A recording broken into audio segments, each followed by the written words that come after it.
are we doing today? This is James Leonard III, operating with Cash Flow Strategies. I'm honored to be here today in Milwaukee, Wisconsin. Have an opportunity to have a discussion today with Mr. Mckay about certain things that's going on in our community. I know he's excited about the championship that was just brought to the city.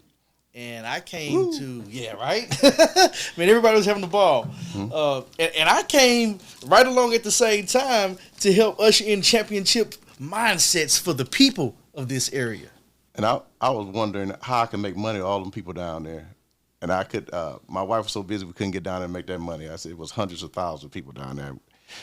Anytime there's a mass of people there, you know there's some change to be thrown around. Yes, sir. We rode down there. I mean, people were in such a state. It was crazy out there. And if you just think about it, if you could have got a nickel from everybody that was out there, that would have been nice. Mm-hmm. That would have been nice, yeah. Yes. And I guess, and you're gonna like me on some things too. Me and you kind of think of the same. I like the celebration, but I wonder how can we make something out? What can we make out of this? Right. So, I mean, it's one thing, and I'm a fan of sport.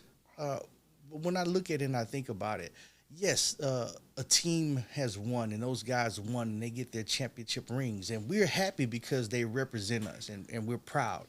But at the end of the day, how does that affect our pocketbooks, right? Mm-hmm. So that's why we're here in the first place, because we want to put in the mindset of people, just like we like our entertainment, we should be about our finances. Right. You know, because we have time and we make energy for our entertainment. Mm-hmm. But are we making enough time for our finances and for the financial futures of our family? Right. When you came, I said, I got some questions to ask you. I have some questions to ask you. And one of the questions I want to ask is, what keep most people financially strapped? Because of how finances are taught. See, the only people that actually educate you on finances are the people that are selling you a product. Mm-hmm. We're not given the rudimentary understanding in schools about financial literacy. So when it comes down to this, a leery subject. People still afraid to mess with their W-4 form when they go to work because they don't ever change it. We have to take ownership of our finances. Instead of just giving it to financial consultants, we have to be more intuitive with it. So basically, it's on us to, just like, I'll give you an example. If we went to the store to go buy some food, right, and it cost $250, but you gave the register a $500 bill, you're going to want your change back, right? Mm-hmm. The same difference goes with when we're going out into our finances. We want to get an understanding of our money instead of just giving it to someone else and letting them handle it for us. Mm-hmm. We've seen in the past where you have athletes and entertainers that just solely let somebody else handle their money, and they end up getting fleeced and they end up broke. We want people to take ownership in their finances, learning what to do with it, because if a financial consultant can learn it, so can you. Right. What's more important than your money? Right. What is more important than your money? Mm-hmm. Do you have time to play video games? Do you have time to go out and do leisure activities? Do you have time for those things? But all those things are what? Generate off of your money. Mm-hmm. Right. The other question I have, not the question, if maybe you can elaborate on it. This young lady was asking me a question, and her family, every time she make money, want to keep borrowing her money. So basically, she's in a financial desert because everything she make, they all call and ask her for it, and when they call and ask for it, they use it up, and then she don't have the money.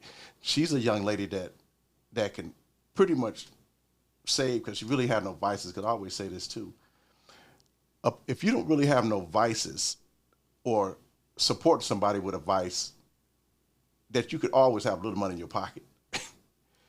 And it's just things that sometimes the vices is you shopping too much, you're smoking, you're drinking too much, things that you do you gambling too much.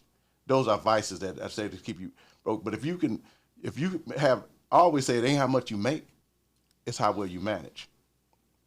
And I think you probably touched on that point. In a situation like that, when a person realizes that that's happening, they're going to have to draw the line, because there's only so much help that you can give someone before that individual helps themselves. Mm-hmm. And so for her, if she continues to enable them, they're going to continue to ask. Now, I want to use a parable. Like Christ said, I would prefer to teach a man to fish than to give him a fish. So if it's that important, that's what I mean. How important is it to you to have your family on the other side of money? What comes before that? What takes precedence over that? Mm-hmm. So when opportunities are presented, a lot of times people will overlook that. They will overlook an opportunity of how they can better themselves or better their families financially, because we're not geared to think that way. But if a new vehicle come out, if a new shoe come out, a new game come out, a new chicken sandwich comes out, we're geared to be consumers. Now, to go back to this particular person, she's done the right things. She's doing the right things. Mm-hmm. But now she has to do the right thing for her. Mm-hmm. And not enable those people to take her money from her and continue to save and do more with it. But what she can do for those that are borrowing, they should see what it is that she's doing and start implementing in their lives. Now, if they're not willing to do that, then see, love from a distance. That's it. Tough love. Right. Oh, love from a distance, tough love. That was one of my advice to it.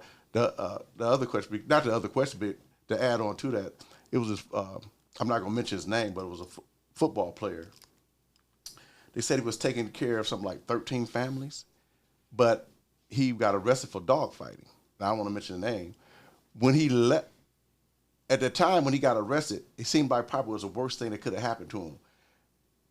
After he got arrested and came out, and when he didn't have no more money, and all the people that was hanging around him didn't call him no more, it was probably the best thing that happened, because he got back and got a big contract. He was broke, making all that money before. He was broke by the time it ended, when the season ended. But when he got back, he learned how to manage his money. That's correct. But the thing is that you get those people around you that just want to they don't understand money either. That probably ain't their fault on both ends, but nobody understand money. You made a point to me before we got on the podcast, right? You said we don't want, just for all intents and purposes, I'm going to throw a hypothetical out there. Say there's someone who comes into the inheritance of $1 million. There are some people, because they have no money management principles, that can blow through $1 million in a matter of months. When you don't have to sustain it, because we don't know how to manage money correctly. We were never taught it. And all you are indulged to do is shop and buy materialistic things, new car, new clothes, new shoes, new bag, new trips. And that's how they keep you stimulating the economy. They know what they're doing with that. But when you draw a line in the sand and say, I'm going to take my finances serious, I'm doing this for myself, first and foremost, because when you retire, you don't want to be greeting people at Walmart or working behind the cash register of Culver's. You want to enjoy the beaches of the world, or whatever it is you want to do. So you taking ownership in your finances is paramount. That one case I gave you, if that young lady would have been patient and obedient, she could have had the inheritance money plus had what she wanted. But due to first thing she wanted to do is go buy the $2,000 Gucci bag, $4,000 Prada shoes, or whatever she was buying. When she walked out the store with it, it went down to $100. What is so that? It had no value to it when it walked out the store. But if she would have invested it, be obedient and patient, she probably could have got those things and still had that money working for her. Exactly. Well, the thing is, I say you know how to use it. She didn't know how to work her money. Right. Excellent point. When you said that they more so said showing the glitter on their rings and necks or what they drive, and then probably holding it, sustaining it, maintaining it. There's a funny axiom that goes and say, you would never know a wealthy person walking on the street. Mm-mm. When you see Bill Gates walking, Bill Gates doesn't look extravagant. If you didn't know that his name was Bill Gates, he'd just be some assuming guy, but he's like the third richest person on the planet. But you get somebody who never had money before, you give them just a little bit, and they want other people to believe that they're doing well. And how does that translate? Because a $4,000 pair of Prada shoes said, I am achieving things in life. Mm-hmm. My new Cadillac truck says I'm achieving things in life. But they got some people that are driving these vehicles, wearing these clothes, but their bank account is pretty much close to empty because they're living a facade. Those material things are only just that, materialistic things. And after you've worn it and that person's seen you in it, I hope that emotional vibration that you got was worth it, because at the end of the day, that's all that's worth. Is that it? That's kind of it. They just say, hey, I look better than you for this moment of ours. Look at me. Right. Well, this one guy said something one day. He said, we are public success and a private mess. That's it. And that always stuck with me. I like it. I said that sometimes so many little words can paraphrase the whole concept of what financial stability is about. And that's the beautiful thing about what I do and what we do within the BYOB movement. Exactly that. We have come to offer the opportunity, because we don't want or need anything from anyone. Mm-hmm. All we want to do is expose people to what's been hidden to them in plain sight. Mm-hmm. For a person that truly wants to get in front of their finances and take a management standpoint on it, the first thing they have to do is look at their bank statement. And I'm going to give you an example. In all the years, to all the people that's falling under my listening voice at this moment, in all the years that you've had a relationship with a financial institution, how much have they paid you to use your money? And I'm going to pose that question to you. In all of the years that you've had a relationship with a bank, how much have they paid you to utilize your money? Well, the bank, what they paying? 0.1% for your money. So I don't know the figures. I wish we can, one day we have the screen. But say if you put $1,000 in the bank, you probably earn, 20% interest, $20, 20 cents in interest, maybe. Maybe. So for a whole year, so the bank is going to pay you 0.01% interest annually off of your money. So you said 1,000. Imagine someone who has $10, $20, $30, $40,000 in the bank just sitting there because they're saving it, and is only growing at 0.01% interest. Now, let me ask you this conversely. If you take a loan from the bank, what interest are they charging you? And depending on your credit score, because they're going to say, that's why I said it's paramount that you have a good credit score. As long as your credit high, they're paying you. So the normal person at a rate now at say a car loan, you get like 4%, but at 700 credit score. But if you like maybe 600 or so, you automatically about 6%. 6%. That's on a loan. Right. What about like on a credit card? Oh shoot, credit card again, depending on your credit. Credit card can go from anywhere from 6 to 30%. So you mean to tell me the same people that you allow to hold on to your money sit there, and then they'll overcharge you if you don't have the right stipulations. They'll charge you fees to hold your money. Right. They'll charge you at the ATM to pull money out if you're using a different entity.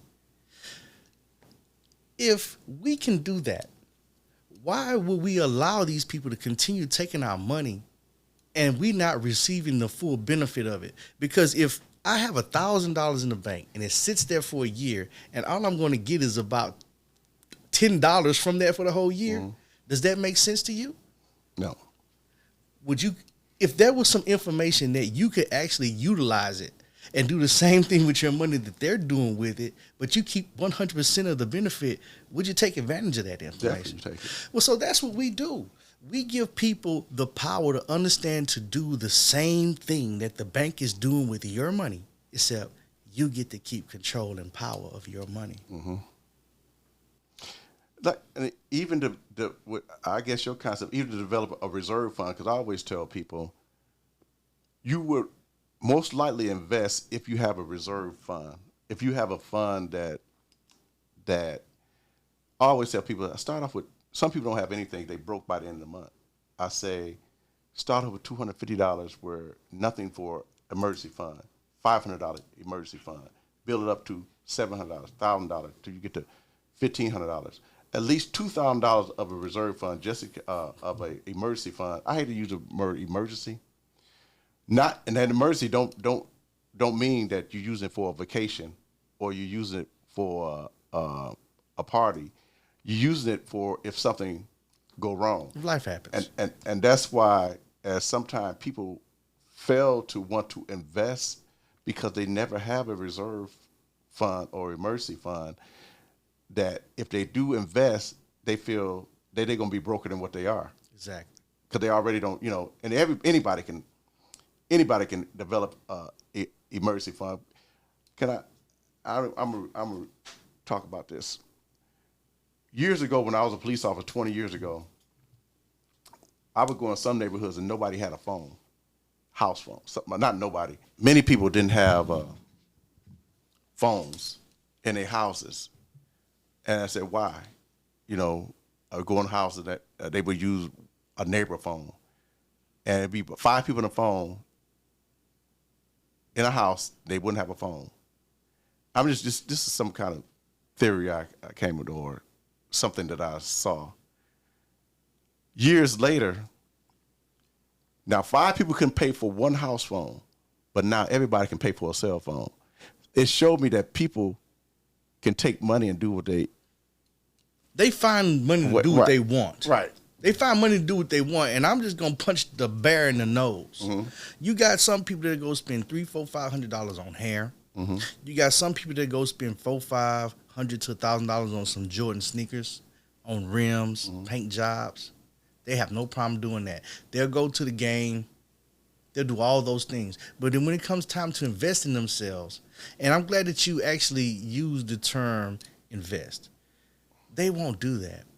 Now, when it comes to what we do, there's a difference in investing and trading. And I want to kind of touch, I want to touch on it. I'm not going to kind of touch on it. I'm going to touch on it.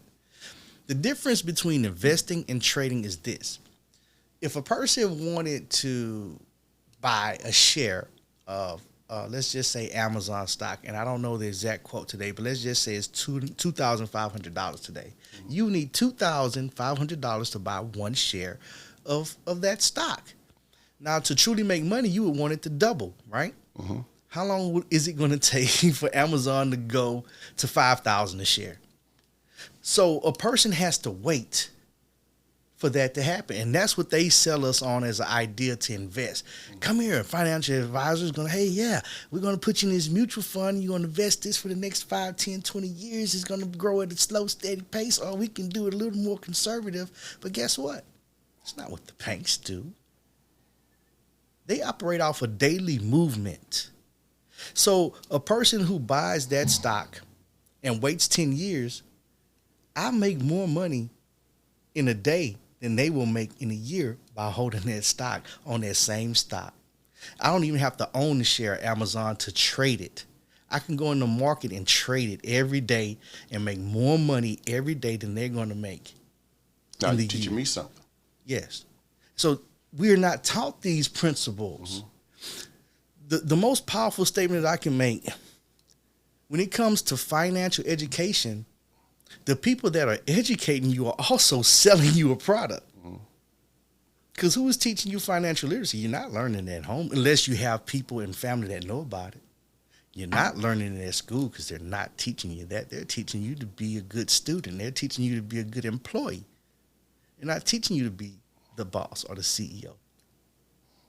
And that's the way I was taught to invest, from my father and from looking from what your strategy that you have. I'm interested in learning about, because my strategy was slow growth, like that. Invest in your mutual fund, wait.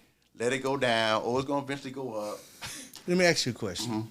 When the pandemic hit, you have a 401k? You have any type Yes. of mutual fund? You don't have to say the exact number, but approximately how much did you lose? Well, in my case, to tell the truth, my financial advisor was pretty good. He pulled it out, put it in a cash reserve money certificate before it dropped. He felt that something was going to happen, pulled it out, held it. A lot of people just left it in there. I know a guy at work that I was working with, my part-time. He had lost $50,000. How much? $50,000. Wait a minute. Slow down again. How much? $50,000. How do you think that affected his retirement? Probably gonna affect pretty good. Gonna affect a lot. But you know that, and but that's what they teach us. Oh, just let it lose that much; it's gonna come back. It pretty soon it's gonna average out. How long does that take? So on key, most people during the pandemic. I don't want to throw off a terrible statistic, but during the pandemic, people lost over 25% of their portfolios. Do you know it's going to take over 12 years for them to recoup that, if they even recoup that? Now, people who were ready to retire can't retire, or if they do retire, they're going to be put in jeopardy to have to go work at Walmart, go find a different odd job. Is that what you thought you were getting into in retirement? And for anyone that's a millennial or a youth, is that the system that you're looking forward to?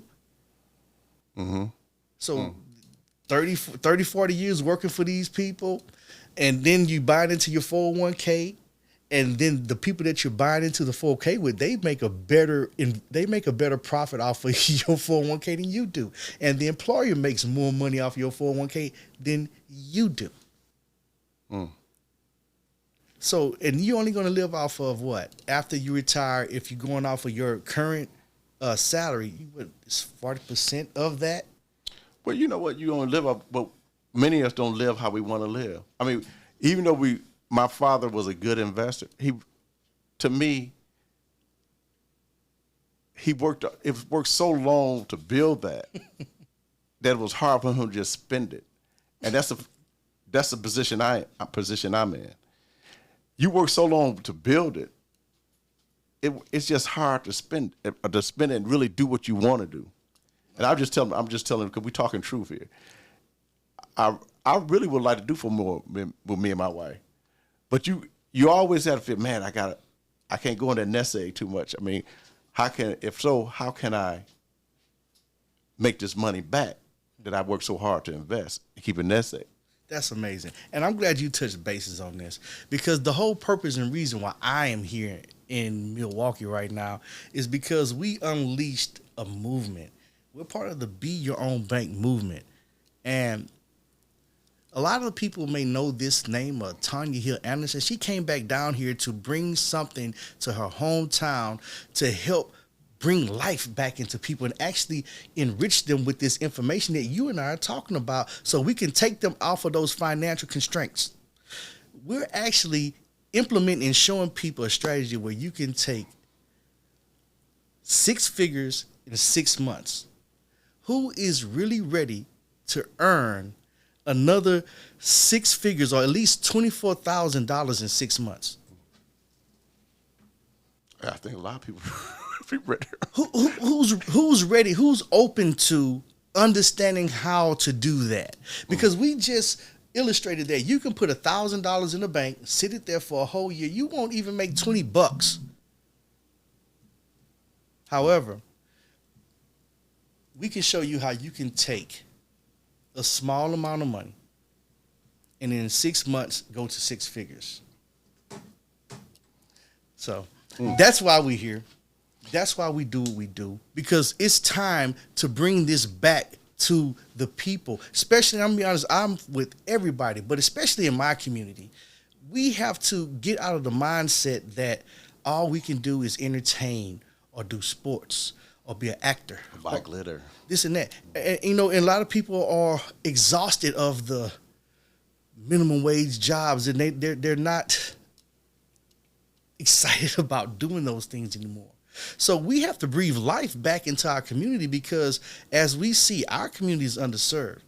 a lot of the things that we're looking to have, social justice, all this and that, that's fine and dandy. But if you don't have any empowerment behind you, if you don't have any, how I want to say this, if you don't have any economic force behind you, you get overlooked. When you see other segments that have economic power behind them, their needs are met immediately. And so we have to start taking ownership of that ourselves and start saying, you know what, we want to own stores in our community. We want to own property in our community. We're going to own and create businesses in our community that once we are tired, we can pass them on to our children. Because until we get back to that narrative, we're not going to build the way that we need to, and we're not going to go into the future the way we need to, and we're not going to be able to how I want to say this, we're not going to be able to offer our best to this country, and we need to be able to do that, because when we operate in our full greatness, everything gets better. And we realize that. We know that. We know that a lot of the way that the trends of the world go, we started, and everybody emulates it. But imagine if we were operating from a place of abundance. If we were operating from a place where we didn't have to worry about scratching and surviving. Good times. Right. I think our community so used to buying from somebody else that we teach our kids just buy from somebody else instead of owning our business. And then we're so used to buying from somebody else that we can't buy from each other. Exactly. And then the other thing that, like I tell my daughters with our grandkids, I said, they go out and buy these brand name shoes that these kids 6 months through. I said, you don't even give them a chance. You put them in all this brand stuff, and that's our problem now. We buy all this brand stuff. We don't have money at the end of the month because you bought everybody brand. I said, you got to remember, we were branded when we were slaves. And now you want to keep a brand. That shows success. That shows that they're doing something. They feel that they've accomplished something because they're wearing somebody else's brand. Excuse me. But what we have to start to realize is that we have to start creating for ourselves and be self-sustaining. And then the things that we want as a community, we'll be able to bring to the table because we have some financial backing behind us. We have to break those systemic generational curses that we perpetuate. But what the other thing I'm saying is that now these kids grow up wearing all this brand name stuff that they're not comfortable when they can't afford it no more. They don't even want to go to. They don't want to go to school. Exactly. They don't want to step. They don't feel like they accept it because exactly. you don't put a psychological stigma on them. That's the way they feel now. That's the problem when it comes to entertainment, music. These are the things that are projected to the youth. That's cool. I know because I was once a youth. Mm-hmm. And I know when I was listening to the music I listened to and looking at the things, I wanted to be like that. And that's the same thing that's happening now. You know, you don't want to wear the U.S. Polo assassin or the U.S. Polo shirt. You want Ralph Lauren. You don't want, just because people think that gives them some type of validation of what they're doing. It's just a shirt. It's the same shirt with a different brand on it. Mm-hmm. So we have to start taking the value out of that and start putting the value into ourselves and what we create for the community and for our families. I touch bases on this, and I'm a student of Marcus Garvey, right? And back in 1919, when he was implementing that, and he brought that sense of pride in people, they were working to achieve some great things. And around that time, you started to see communities really thrive. Businesses were flourishing to the point where you saw things like a Tulsa riot or those type of things that happened because the people were flourishing. When we were in that mindset as a people, we were doing well. We may have dealt with some other different hardships, but that wasn't one of them. Mm-mm. And when you look at where we are right now, we're totally away from that. As you said, there are other people that are owning the community and coming in and extracting the money out of the community, not putting anything back into the community, not bringing jobs into the community, just pulling out of the community. So we have to take a firm stance if we care. Because if we continue to do this, then we're just basically a agreeing to our situation and being resigned to it. I'm sorry. I'm not sorry. I can't do that. Not on my watch. Mm-hmm. Not on my watch, because this is too important. This is a pivotal time in the world and just in life. If you see the transition that the world is going to, things are changing. So we need to be that change that's going forward. When you seen the like right now, a lot of people are starting to come on to cryptocurrency.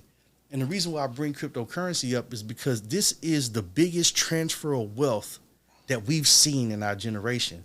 And there's a lot of us that are taking advantage of it and so many of us that are not. But this is an opportunity to go into the future of money and get a stronghold and establish what we need to do for our families and our communities. And when people can see that and they take place in that, then we can do better things and be more productive citizens, because now we can bring things to the table, policies to the table, and we have power behind us to do it. But you know, I've been noticing something a lot of young people doing now. I'm kind of happy for that, but I'm kind of interested in your idea too. But I noticed, I guess, I don't know, because of the commercialism of it or whatever, I've seen a lot of people start investing in Robinhood and in the Robinhood stock. And I mean, a lot of young people that wouldn't normally say 2 years ago wasn't thinking about stocks. I don't know what's the trend now, and I see a lot of people more so is trying to do it now. It's a beautiful thing, because what's happening is people are, like I said, when Bitcoin right now, Bitcoin is right under 39,000 if I'm not mistaken. Mm-hmm. When I first really learned about Bitcoin, it was $300 a coin. Mm. And when I started sharing it with people, they were like, yeah, they just didn't pay it any mind. Now that they seen what's happening with the currency as it shot up to like $60,000, people got into it. So more people want to invest, and they're investing still. They're not trading. They're still going with the concept of investing. Buy some, hold. Wait for it to double, triple. No. What we want to do is show people that there is something that is hidden in plain sight. It's been made to look complicated, but it really isn't. That you can utilize to become your own bank every day. You can write your paycheck every day, and it's available to you. The information, the training is available to you. All one has to do is have the desire and the perseverance to put their family on the other side of money. And I'll preface this, and I'm going to end it by saying that if you could go to school for whatever it was that you went to school to do, and you paid and invested to learn that, to go work for somebody for 40 years to deal with the system that you're in now, how much education or how much would it be that would be too much to free you from that scenario? What would you let stop you from freeing yourself? You made a point. I'll let you end it after this. I bought Bitcoin when it was at 48. It went down to 28. Like you said, I had to buy a whole. Oh, now I got to wait for it to go up. 48,000. But I bought a piece. I didn't buy it at 48,000. But you know how you buy it in pieces. But at that time, I bought it in a fragment of I think I bought $1,500 worth at when it was at $48,000 a share. Now it's at 28. Like, so, but if there's a way that you know, there's another kind of way. If I like told you, way, yeah. if I was to share with you that there is a way that you did not have to even purchase any more Bitcoin, but you can earn as much Bitcoin as you want off of the up and down movement. I didn't just say the up movement, but the up and down movement of it. There's a big misconception. There people say, oh, the market crashed today. And people lost money. Yeah, a lot of people did lose money, but a whole bunch of people made money when the market crashed too. See, and we want to get you to understand that you can make money no matter what, if the market is going down or up.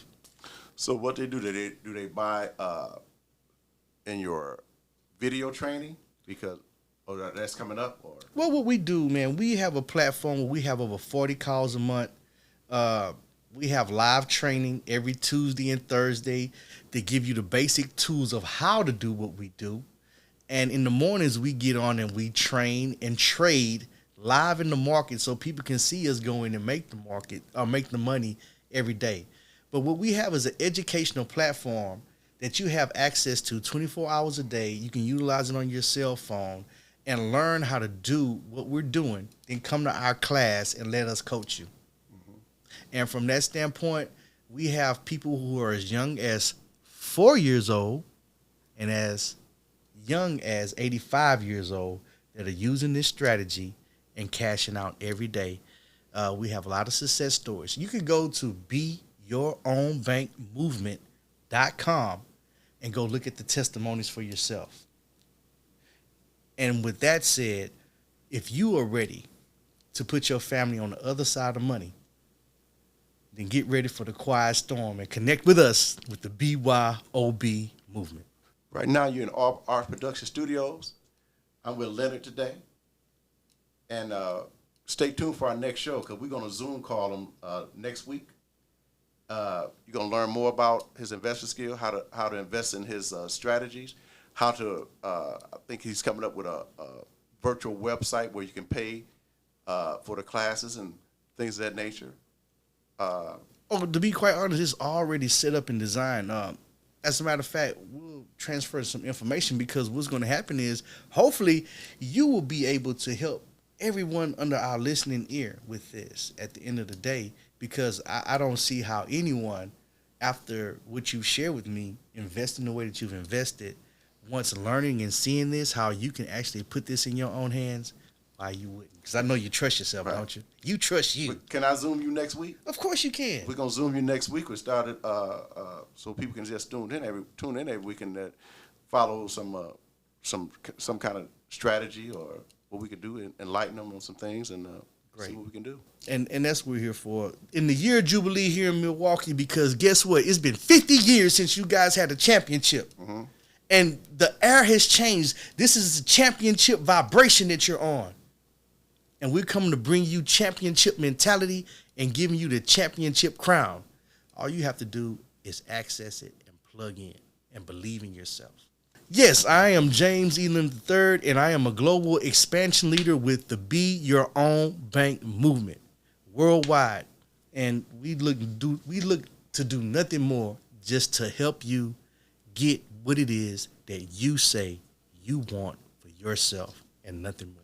And this is Dwayne Mckay from all our production studios, and this is the art of financing, and this is what it's about: the art of everything, the art of culinary, the art of financing, the art of carpentry is going to be the art of everything. And right now, our first guest is Leonard with a BYOB cash out. All right. Thank you, Leonard. Oh, no, man, no, thank you, sir. This has been a big pleasure.